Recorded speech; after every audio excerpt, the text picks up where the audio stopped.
Nah, kemarin ketika Pak Reza menjelaskan udah global, secara global ya, apa sih teknik sampling itu, apa sih sampling itu gitu ya, udah dijelaskan sama Pak Reza. Kita review dulu sedikit. Teknik sampling itu apa sih? Teknik sampling itu adalah cara untuk menentukan sampel yang jumlahnya sesuai dengan ukuran sampel yang akan dijadikan sumber data sebenarnya, dengan memperhatikan sifat-sifat dan penyebaran populasi yang memiliki sifat yang sama dari objek yang merupakan sumber data. Jadi tekniknya untuk mendapatkan sampling itu seperti apa gitu ya. Nah, kalau sampling sendiri apa? Sampling sendiri itu apa? Mengumpulkan volume contoh uji yang akan diteliti dengan jumlah sekecil mungkin, tetapi masih mewakili representatif. Yaitu apa sih representatif itu? Yaitu mempunyai sifat-sifat yang sama dengan sumber contoh tersebut. Jadi ketika kalian disuruh analisa gitu ya, disuruh analisa untuk ngambil sampel dengan jumlah sampel yang banyak, berarti kalian kan nggak mungkin ngambil sampel semuanya.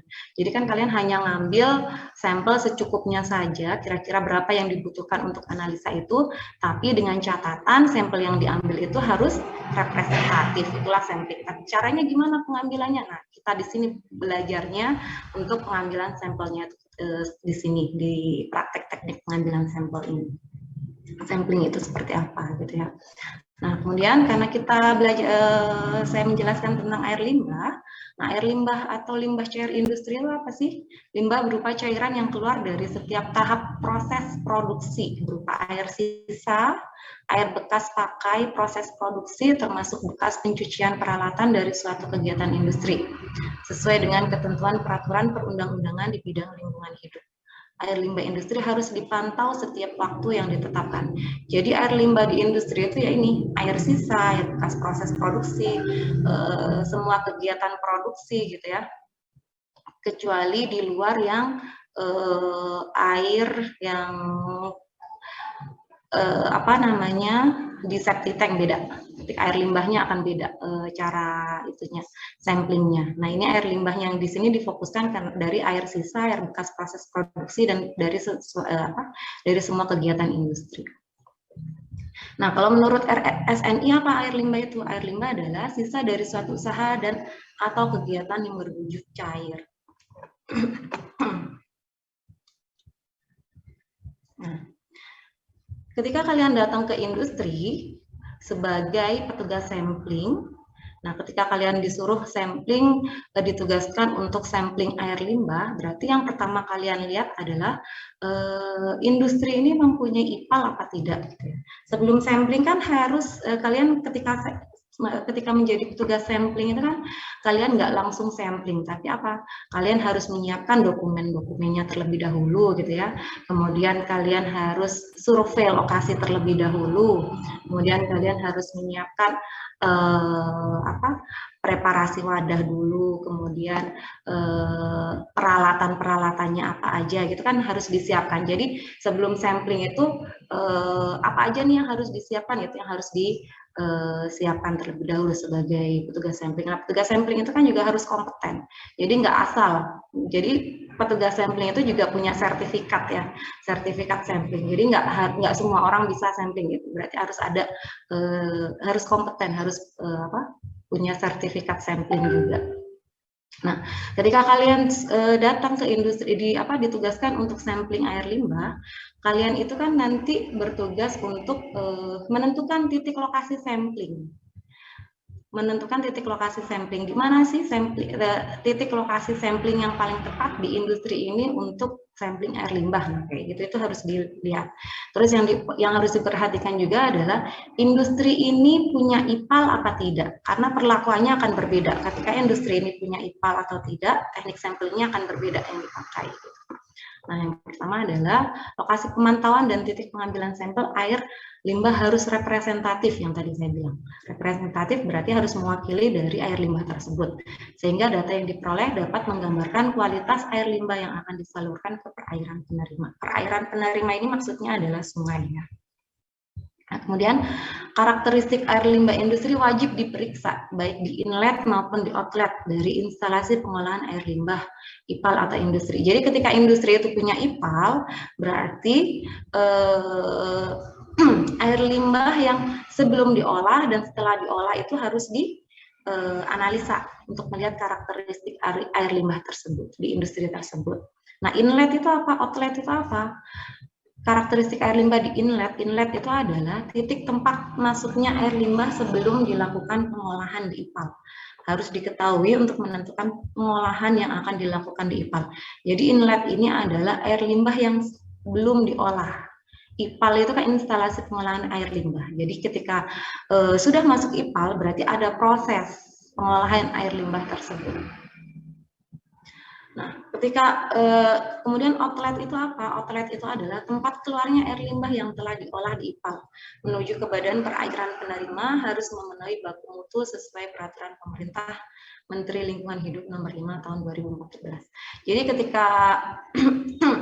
ketika sudah diolah air limbah tersebut, di outlet juga harus dipantau. Ini air limbah yang sudah diolah ini sudah memenuhi baku mutu apa tidak?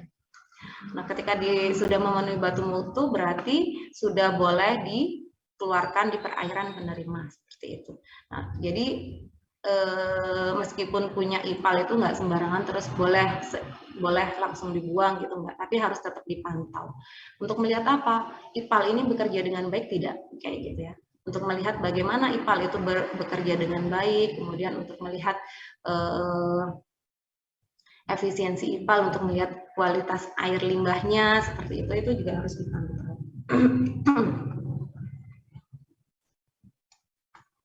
Nah, kemudian dalam teknik sampling ada metode pengambilan contoh, yaitu ada empat metode. Yang pertama adalah contoh sesaat atau grab sampling.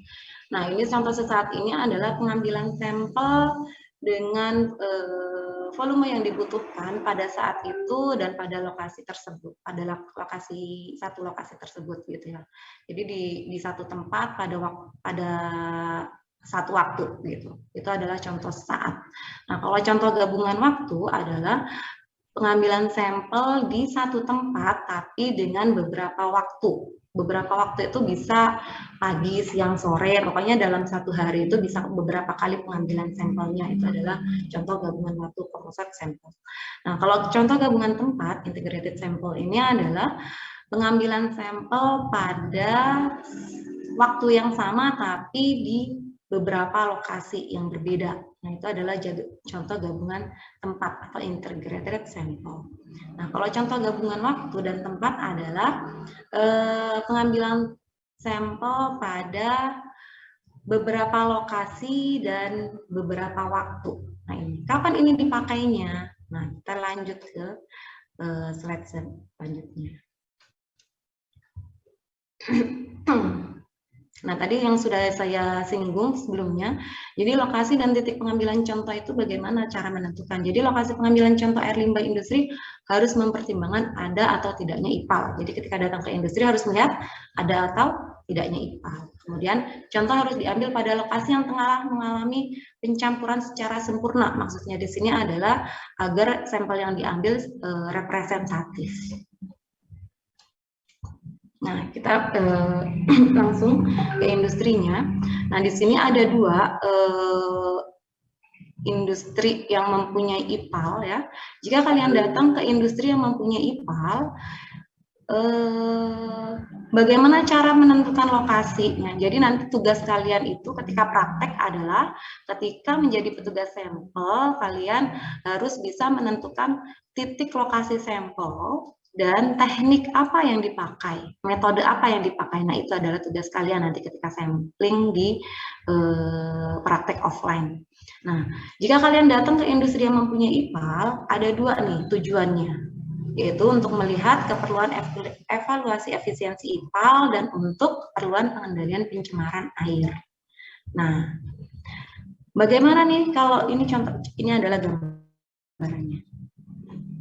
Nah, bagaimana nih cara penentuan titik lokasi sampelnya? Jika kalian datang ke industri, ada 3 pabrik nih ya. ada 3 pabrik dengan proses produksi yang berbeda-beda gitu ya.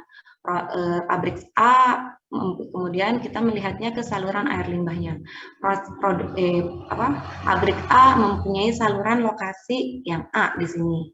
Kemudian pabrik B punya saluran limbah sendiri yang B.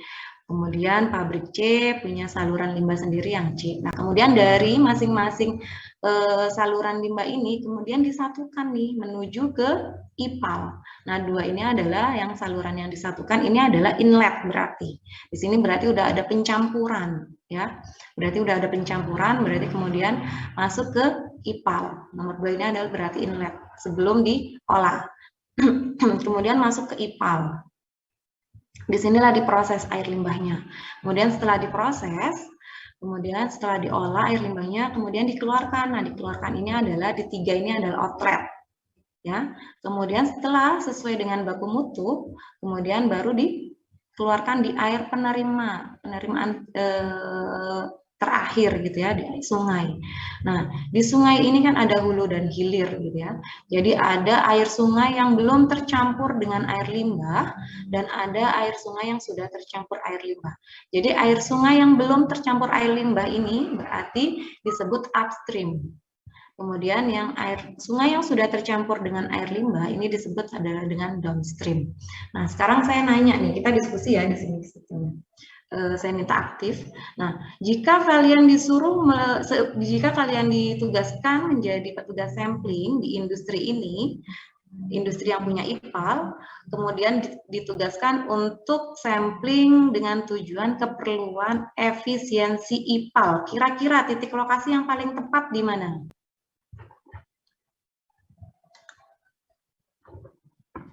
Oke, kita diskusi di sini. Silakan aktifkan kamera dan on mic-nya. Di titik 2 dan 3 bukan, Bu? Sidik 2 dan 3. Kenapa di sidik kok 2 dan 3? Karena kan tujuannya kan untuk ngecek efisiensi IPAL-nya. Jadi dibandingin yang sebelum diolah sama yang sudah diolah. Gitu, Bu. Ya, jadi untuk melihat, ya betul. Untuk melihat kinerja IPAL ini. IPAL ini berfungsi dengan baik nggak sih? Kalau efisiensi itu apa sih? Rumus efisiensi apa sih? Udah belajar belum efisiensi? Jadi kan untuk efisiensi itu kan melihat sebelum diolah bagaimana, setelah diolah bagaimana, hasilnya nanti persentasenya bagaimana, persentasenya. Jadi inlet dikurangin outlet bagi inlet kali 100% itu berapa? Persentasenya berapa nih untuk efisiensi? IPAL ini bekerja dengan baik nggak sih? Jadi dari pemantauan, dari pengambilan sampel ini nanti akan bisa dipantau kinerja IPAL ini untuk melihat efisiensi. Nah, oke, benar, di inlet dan outlet. Kemudian teknik sampling yang dipakai kira-kira apa? Dari 4 metode tadi ada grab sampling, komposit waktu, komposit tempat, sama komposit waktu dan tempat. Kira-kira yang paling tepat, teknik yang dipakai apa nih di sini?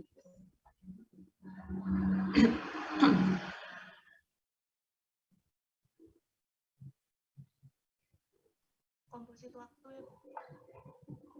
Yuk, silakan. Komposit waktu. Anissa Desnia Zahra, coba.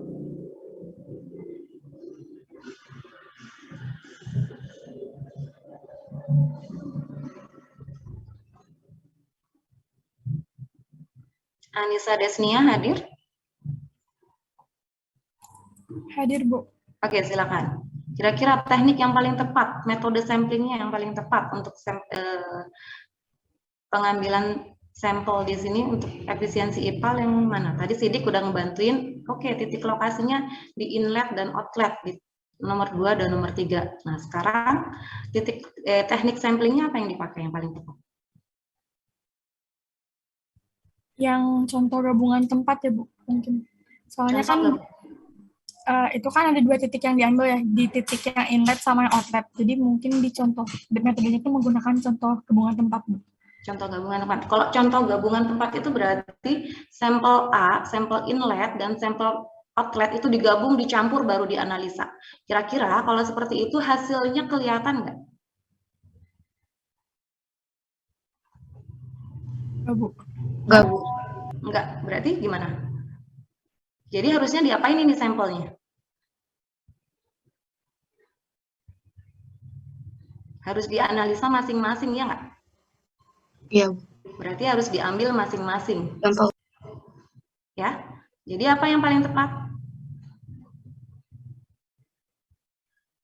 Gabungan waktu dan tempat, Bu. Gabungan waktu dan tempat, berarti digabung lagi. Tadi kan katanya nggak bisa digabung. Hasilnya nanti nggak Contoh bisa. sesaat ya, Bu. Iya, jadi apa? Grab sampling. Sampel, Bu. Ya, jadi contoh sesaat. Jadi diambil nih inletnya. Inlet diambil dengan volume yang secukupnya untuk analisa, kemudian outlet diambil dengan volume yang secukupnya yang kalian butuhkan. Nah, ketika kalian sebagai petugas sampling itu kan kalian juga wajib tahu sampling ini untuk analisa apa, gitu ya. Jadi kenapa? Karena akan berhubungan dengan preparasi wadah contoh dan akan berhubungan dengan pengawetan. Karena ketika ngambil sampel, nggak langsung ngambil, udah simpen, selesai gitu, enggak. Tapi ada proses selanjutnya. Kalau tadi sebelum sampling ada preparasinya, jadi ada yang dokumen-dokumen yang harus disiapkan, kemudian preparasi wadah contohnya apa saja, alat-alat yang dibutuhkan apa saja, kemudian survei lokasi gitu ya. Nah, ketika sampling pun ada kelanjutannya, berarti harus apa yang harus dikerjakan. Berarti kan ketika kalian sampling ini, setelah ngambil sampel, berarti harus apa? Harus ada pengecekan in situ, yaitu analisa parameter pada di tempat tersebut. In situ apa aja itu? Jadi ada suhu, ada pH, kemudian ada DO, kemudian ada DHL, TDS, kayak gitu, ada turbidity untuk kekeruhan, itu jadi yang langsung yang bisa dianalisa di tempat itu bisa langsung dicek, apalagi pH sama suhu itu wajib. Kemudian ketika sampel itu yang kalian sampling kan nggak bisa langsung dianalisa di tempat itu, jadi kan harus dibawa ke lab. Nah, jadi apa nih yang harus diperhatikan agar sampel ini ketika dibawa ke lab harus dalam keadaan yang sama dengan sampel yang disampling. Berarti kan harus ada perlakuan khusus. Nah, berarti harus apa? Harus ada pengawetan. Nah, itu juga harus diperhatikan. Jadi kalian belajar pengawetan juga. Jadi pengawetannya apa nih? Kalau seandainya kalian butuh nih untuk analisa logam, berarti harus diawet. Cara pengawetannya seperti apa? Itu juga wajib tahu petugas sampling. Jadi harus diawetkan seperti apa. Kemudian wadah yang dipakai apa nih? Wadah yang dipakai botol plastik, apa yang harus botol kaca, atau yang berwarna gelap, atau yang terang, itu juga harus diperhatikan. Nah, kemudian setelah pengawetan, kemudian sampel ini kan dimasukkan ke wadah, jangan lupa ada labeling. Kenapa labeling itu sangat penting ya?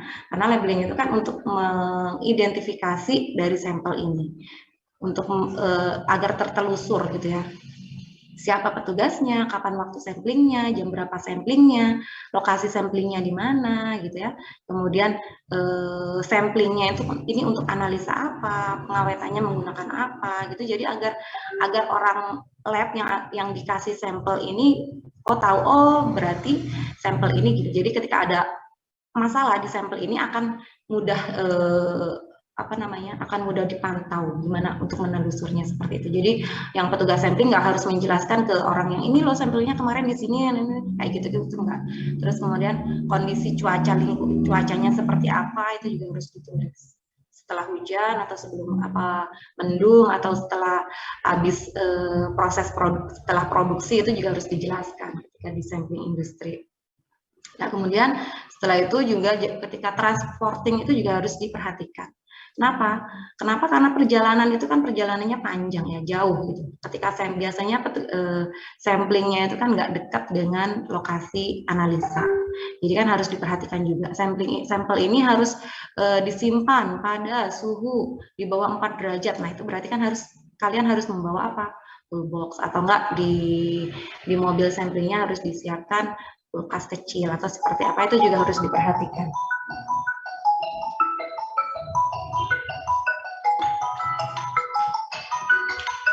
Kayak gitu. Nah, kemudian di IPAL ini selain untuk efisiensi IPAL, ada juga untuk keperluan pengendalian pencemaran air. Nah, untuk keperluan pengendalian pencemaran air ini, titik lokasi samplingnya ada 3 tempat, yaitu upstream, outlet, downstream, gitu ya. Nih, kalau pengendalian pencemaran air itu kan berhubungan dengan lingkungan sekitar, gitu ya, untuk melihat kualitas airnya, pengendalian pencemaran air. Jadi di mana? Di upstream itu di sini, di nomor 4.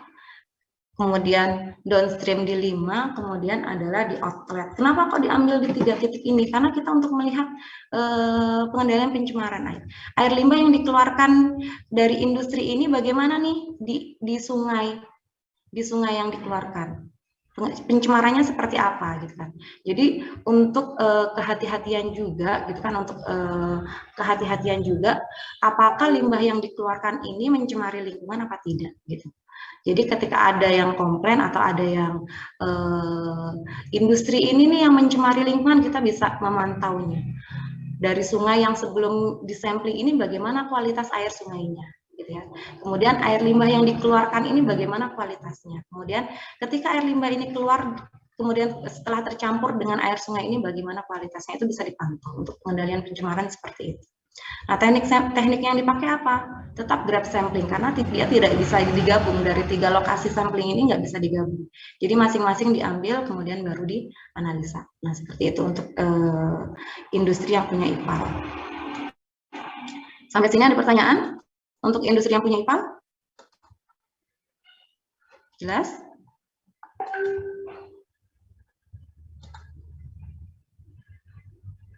Oke, saya lanjutkan ke industri yang tidak punya IPAL.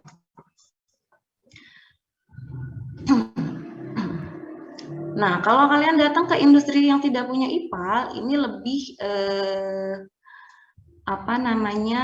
lebih rumit. Sebenarnya bukan rumit nih, lebih banyak yang harus diperhatikan lagi dibanding industri yang punya IPAL. Karena kalau industri yang punya IPAL kan air limbah sudah diolah. Tapi kalau industri yang tidak punya IPAL berarti emang tidak ada pengolahan air limbah. Jadi banyak yang harus diperhatikan. Ketika kalian datang ke industri yang punya IPAL, yang pertama dilihat adalah jika proses kontinu berasal dari, yang harus diperhatikan adalah saluran industri ini hanya ada satu saluran atau ada beberapa saluran. Maksudnya gimana satu saluran atau beberapa saluran? Nah, seperti ini. Jadi ini ada pabrik A, B, C.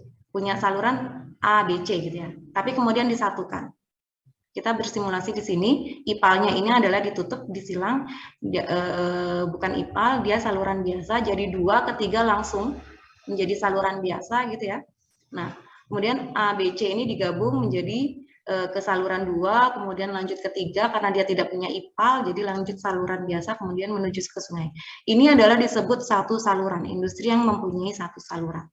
Nah, tapi kalau industri yang punya beberapa saluran, berarti saluran A ini langsung ke sungai, saluran B langsung ke sungai, saluran C langsung ke sungai. Nah, ini adalah beberapa saluran, jadi tidak ada penggabungan. Nah, itu adalah ada beberapa saluran. Oke, jelas ya? Nah, di sini akan berbeda teknik pengambilan sampelnya nanti. Nah, ketika kalian datang ke industri yang tidak punya IPAL dengan proses kontinu berasal dari satu saluran, yang harus diperhatikan lagi adalah dia punya bak ekualisasi apa tidak. Oke, saya mau nanya, apa itu bak ekualisasi? Silakan.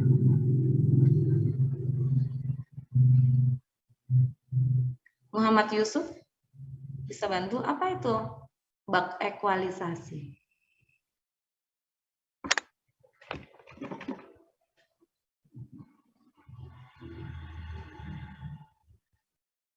Muhammad Yusuf hadir?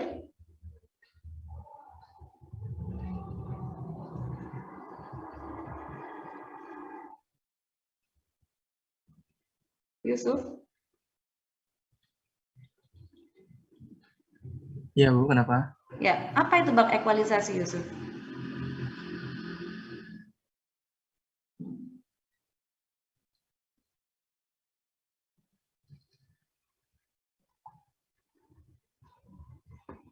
bak yang berfungsi untuk meminimumkan dan mengendalikan limbah. Apa? Bak ekualisasi itu bak penampungan yang berfungsi untuk meminimumkan dan mengendalikan limbah.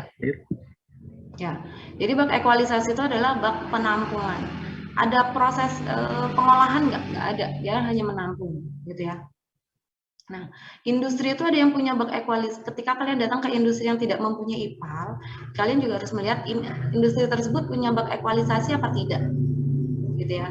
Nah, jika punya bak ekualisasi, berarti teknik yang dipakai adalah grab sampling. Nih, pasti grab sampling kalau dia punya bak ekualisasi. Kenapa? Karena di sini balik lagi. Nah, ini contohnya. Ini contohnya adalah IPAL ini sebagai bak ekualisasi. Ya, ini IPAL ini sebagai bak ekualisasi. Berarti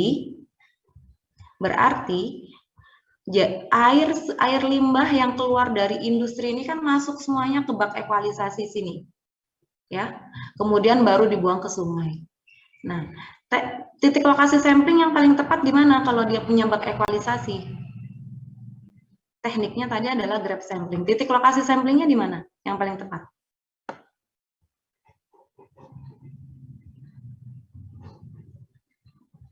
Di baknya itu, Bu. Di baknya. Ada lagi yang lain?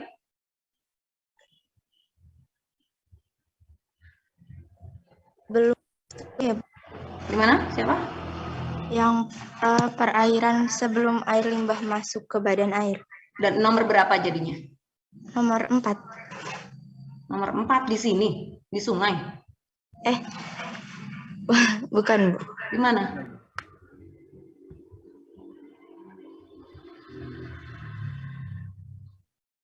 Di mana? Yuk, lihat gambarnya ini. Nah, kemudian di mana nih yang paling tepat nih? Ini adalah bak ekualisasi. Kemudian nomor 3 ini adalah air limbah yang siap dibuang ke sungai. Jadi di mana? Di nomor 3. Di nomor 3, Bu. Ya, di nomor 3. Jadi di mana? Di nomor 3 lokasi pengambilan sampelnya. Teknik yang dipakai apa? Grab sampling. Jadi untuk melihat kualitas air limbahnya, kan kalian tujuan sampling ini untuk melihat kualitas air limbah yang dihasilkan industri tersebut. Bagaimana kualitasnya nih sebelum dibuang ke sungai, kan gitu ya.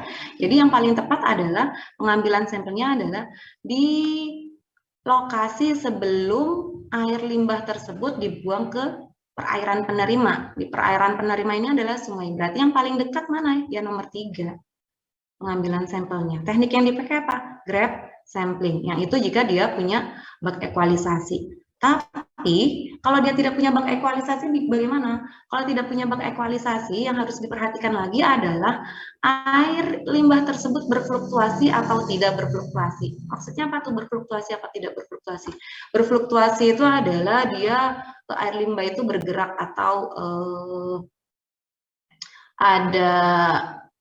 ada naik turun apa bergelombang kayak gitu, ada proses industri tersebut lagi berjalan seperti itu. Kalau tidak berfluktuasi itu ya tenang aja. Jadi berfluktuasi itu ada pergerakan, jadi industri itu lagi aktif membuang limbah. Nah, itu adalah berfluktuasi. Nah, ini akan berbeda teknik samplingnya. Kalau berfluktuasi, teknik metode sampling yang dipakai adalah komposit waktu. Kemudian kalau tidak berfluktuasi, teknik yang dipakai adalah grab sampling. Nah, lokasi samplingnya di mana? Ya balik lagi, lokasi samplingnya di mana? Ya di nomor 3 lagi. Kalau ini kan tadi kita membicarakan adalah saluran yang disatukan, ya, saluran yang hanya ada punya satu saluran. Nih, kita bicaranya di sini. Proses kontinu berasal dari satu saluran, ya kan? Berasal dari satu saluran. Nah, berarti di sini adalah dari 3 pabrik ini, kemudian salurannya disatukan, air limbahnya nggak ada, IPAL-nya nggak ada, bak ekualisasinya nggak ada. Tadi ya, ini sekarang ngomongin yang tidak punya bak ekualisasi. Dari 2 ke 3 ini langsung, kemudian menuju ke sungai. Berarti titik lokasi yang paling tepat di mana kalau tidak punya bak ekualisasi? Kalau dia lokasi samplingnya tepatnya adalah di titik nomor 3. Nah, teknik sampling yang dipakai apa? Kalau airnya berfluktuasi berarti adalah komposit waktu, kalau tidak berfluktuasi berarti dia adalah grab sampling. Kenapa kok seperti itu? Ada yang bisa jawab? Kenapa kok beda sih? Kalau yang berfluktuasi kenapa komposit waktu, kalau tidak berfluktuasi kenapa grab sampling?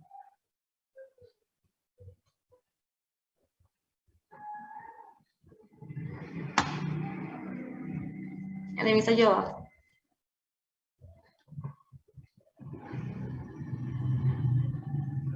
Soalnya ini, Bu. Siapa nih yang jawab? Bentar. Silakan. Kalau yang berfluktuasi kan ada si pabriknya itu kayak industrinya pada memproduksi ngeluarin limbah atau enggak ya kan. Nah, sehingga kan hasilnya pasti beda nih. Jadi digabungin, Bu. Iya. Ya, jadi kan kalau ini kita bicaranya proses kontinu berasal dari satu saluran. Tadi yang balik lagi ke air limbah industri itu kan nggak hanya produksi saja ya, dari semua kegiatan industri tersebut gitu ya. Nah kalau proses dari air limbah dari semua kegiatan industri tersebut ketika berfluktuasi berarti kan ada industri tersebut lagi aktif mengeluarkan air limbah. Nah, kenapa nggak langsung diambil sekali? Dia akan berbeda, ya kan? Yang dikeluarkan itu akan berbeda hasilnya, kemudian debitnya kayak gitu itu juga harus diperhatikan.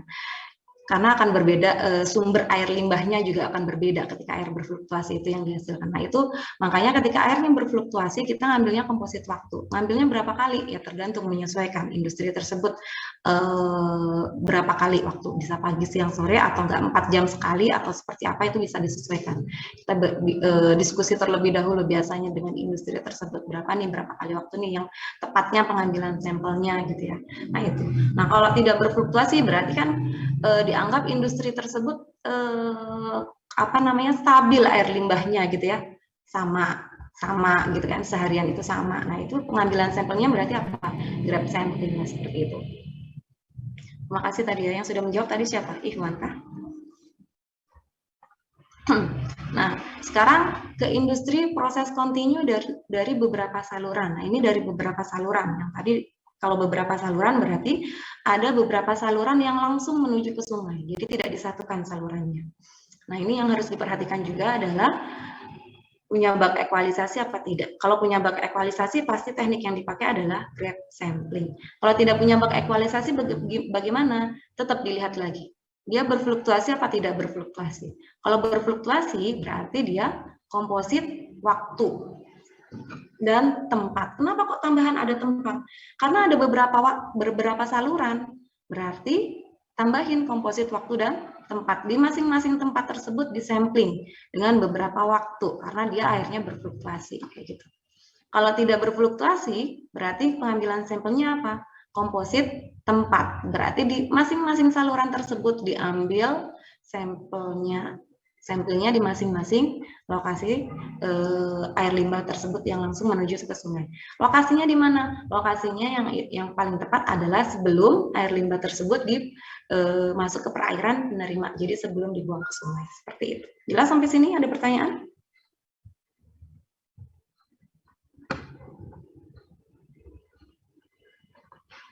Jelas? Jelas Bu. Oke, jelas ya. Oke, yang terakhir. Tadi adalah proses kontinu. Proses kontinu itu adalah jadi air limbah yang keluar dari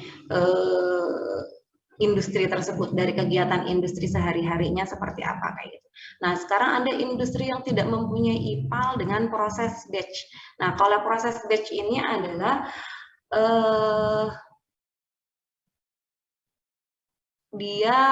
proses batch ini adalah industri tersebut lagi aktif berproduksi mengeluarkan air limbah.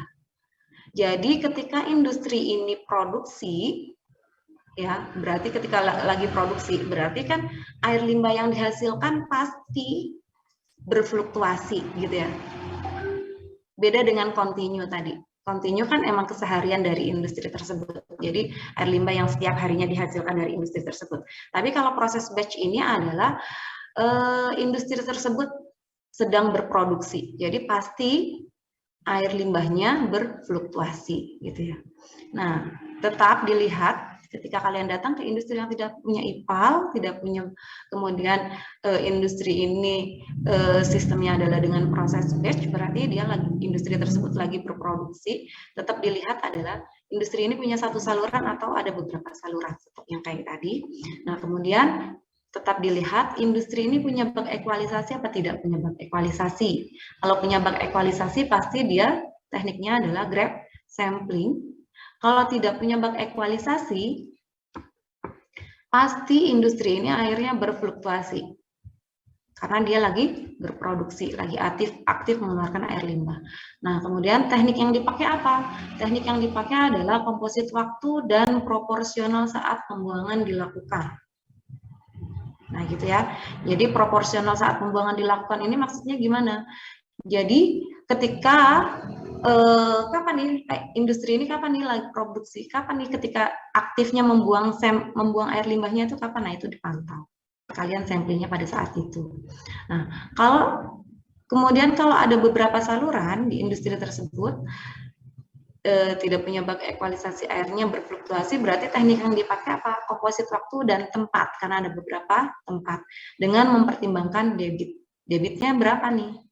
Karena debit ini berhubungan dengan lokasi samplingnya juga ya.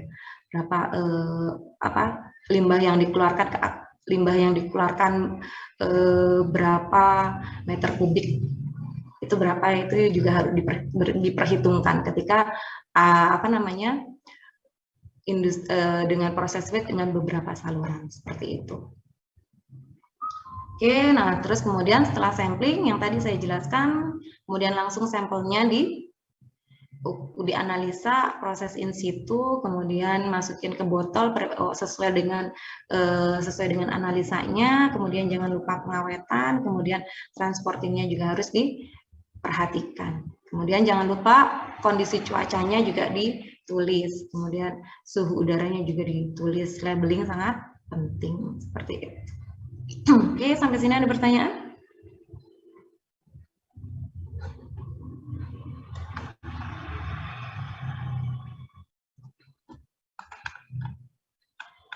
Sudah jelas?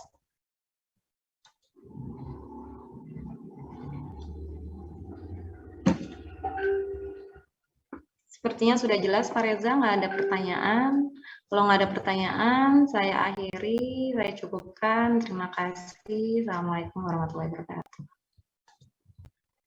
Waalaikumsalam warahmatullahi wabarakatuh. Waalaikumsalam warahmatullahi wabarakatuh.